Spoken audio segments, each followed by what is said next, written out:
রামগড়ের এক চাষির মিথুনের বিয়ে হয়ে অনেক বছর কেটে গেছিল। মিথুনের বউ রানী সব সময়ই দুঃখী থাকত যে ওদের কোনো সন্তান ছিল না বলে। তারপর একদিন মিথুন আর রানী ওদের গ্রামের নাগ দেবতার কাছে প্রার্থনা করলো, হে নাগ দেবতা, আমার খালি কোল ভরে দাও। দুজনে নাগ দেবতার কাছে প্রার্থনা করলো আর তারপর নাগ দেবতাকে দুধও অর্পণ করলো। আর তারপর নাগ দেবতা ওদের আশীর্বাদ করলো। বিয়ের এত বছর পরে রানী গর্ভবতী হলো। কিন্তু যখন ওদের পুত্র জন্মালো তখন সারা গ্রাম অবাক হয়ে গেল, কারণ ও একটা সাপের বাচ্চাকে জন্ম দিয়েছিল। গ্রামের লোকেরা মিথুনকে অনেক বোঝানোর চেষ্টা করলো যে ও যেন ওই সাপকে ফেলে দেয়, কিন্তু মিথুন আর রানী নিজেদের বাচ্চাকে নাগ দেবতার আশীর্বাদ হিসেবে স্বীকার করে বড় করতে লাগলো। দেখতে দেখতে 20 বছর কেটে গেল আর এখন রানীর মাথায় একটাই চিন্তা ঘুরছিল। আবার কি হলো তোমার? এখন তো সবকিছু ঠিকই আছে। হ্যাঁ, সবই ঠিকই আছে। আমাদের ছেলে এখন বড় হয়ে গেছে, এখন কি হবে? এখন ওকে নিয়ে কি করব? আমি ওর বিয়ের কথা বলছি। কিন্তু আমাদের ছেলের সাথে বিয়েটা করবে কে? কেউ তো অবশ্যই রয়েছে। এখন মিথুন নিজের ছেলের জন্য বৌমা খুঁজতে শুরু করে দিল। মহারাজ, আমার ছেলে হলো একটা নাগ।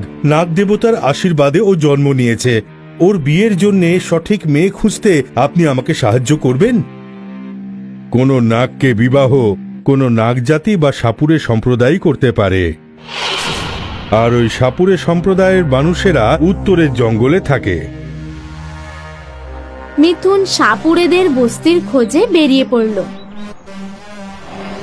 উত্তর দিশার জঙ্গলে মিথুন একটা বস্তি খুঁজে পেল আর বস্তির সর্দারের সাথে মিথুন কথা বলল। তাহলে এই ব্যাপার, আমি আমার মেয়ের বিবাহ তোমার ছেলের সঙ্গে দেওয়ার ব্যাপারে রাজি আছি। আর তারপর ওই বস্তিতে মিথুন আর রানীর সামনে ওদের ছেলে নাগেশের নীলিমার সাথে বিয়ে হয়ে গেল।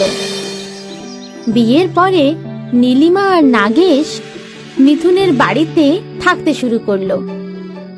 এক পূর্ণিমার রাতে নাগেশ নিজের নাগরূপ ছেড়ে দিল আর ও একটা সুন্দর যুবকে পরিণত হলো।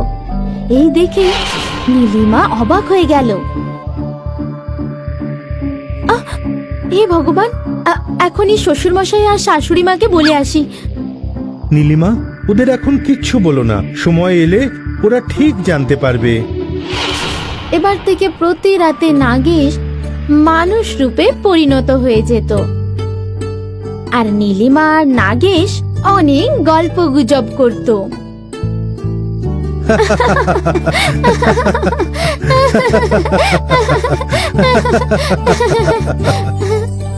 এক রাতে মিথুন কিছু একটা আওয়াজ শুনতে পেল। ও জানালা দিয়ে দেখলো যে নাগেশ সাপ থেকে মানুষে পরিণত হয়ে গেছিল। ও অবাক হয়ে গেল। ও বুঝতে পারছিল না যে ও কি করবে। ও নিজের বউয়ের কাছে গেল। রানী ওঠো, তাড়াতাড়ি ওঠো। মিথুন রানীকে ওদের ছেলেকে দেখালো। এ তো একটা যুবক। হ্যাঁ, এখন তুমি এখানেই দাঁড়াও।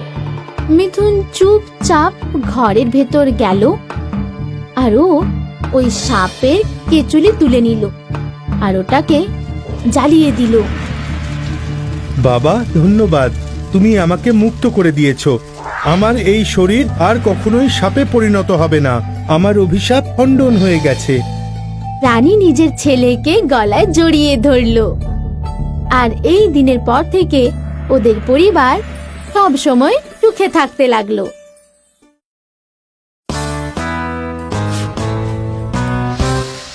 দুই সাপুড়ে ছিল, কার্তিক আর রঘু। তারা সারা দিন ধরে জঙ্গলে সাপ ধরত। দুজনেই সৎ ছিল।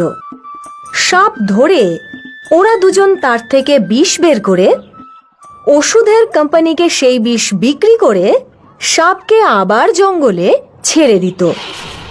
এই ব্যবসার ফলে তাদের দুজনের জীবন ভালোই কেটে যাচ্ছিল।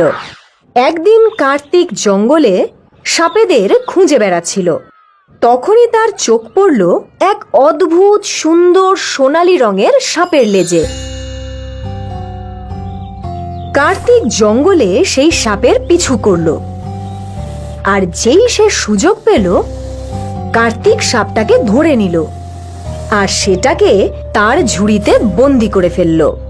রোজের মতোই সে তার নিজের পথ দিয়ে হেঁটে যাচ্ছিল যে হঠাৎ তার সামনে আরো একটা বড় সোনালী সাপ চলে এলো, আর সেই সোনালী সাপটা ফনা তুলে কার্তিকের সামনে বসে পড়ল। তুমি আমার ছেলেকে কেন ধরেছ? সাপকে কথা বলতে দেখে কার্তিক অবাক হয়ে গেল। ও নিজের চোখ ডলতে শুরু করলো। তুমি কি কথা বলতে পারো? আমি এক জাদু সাপ, আর যাকে তুমি ধরেছ সে আমারই ছেলে। জাদু সাপ? তুমি এত হাসছো কেন? যদি তুমি জাদু সাপ হও তাহলে তুমি এই জঙ্গলের মধ্যে কি করছো? আমি আর আমার পরিবার এই জঙ্গলেই বাস করি, কিন্তু তুমি এখন আমায় এটা বলো যে আমার ছেলেকে মুক্ত করার জন্য তোমার কি প্রয়োজন? তুমি আমায় কি দিতে পারবে? সেই সোনালী জাদু সাপের মাথার মণি উজ্জ্বল হয়ে উঠল, আর কার্তিকের সামনে মণি মুক্ত ভর্তি এক ঘোড়া চলে এলো। এই দেখে কার্তিকের চোখ ছানা বড়া হয়ে গেল।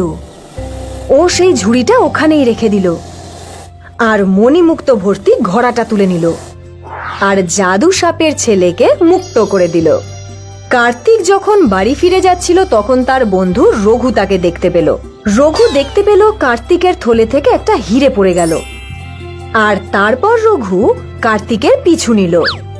কার্তিক বাড়ি ফিরে গেল আর সে তার স্ত্রীকে সেই মণিমুক্ত ভর্তি ঘোড়া দেখালো আর তাকে সব কথা খুলে বলল।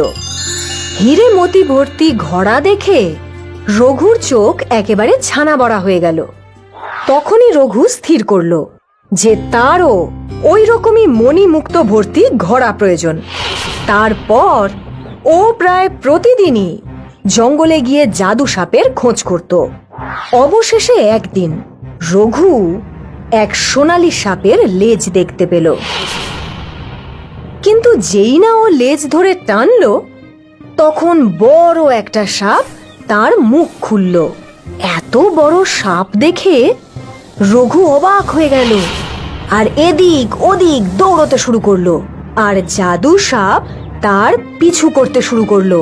দৌড়তে দৌড়তে রঘু তার বাড়িতে চলে এলো আর সে দরজা বন্ধ করে দিল। বাবারে বাবা, আজকে তো আমি মরেই যেতাম। আমার কোনো দরকার নেই এইসব মণিমুক্ত, প্রাণ থাকলে আমি অনেক পাবো। এই গল্প আমাদের এই শিক্ষা দেয় যে সময়ের আগে আর ভাগ্যে যা লেখা আছে তার থেকে বেশি কেউ পায় না।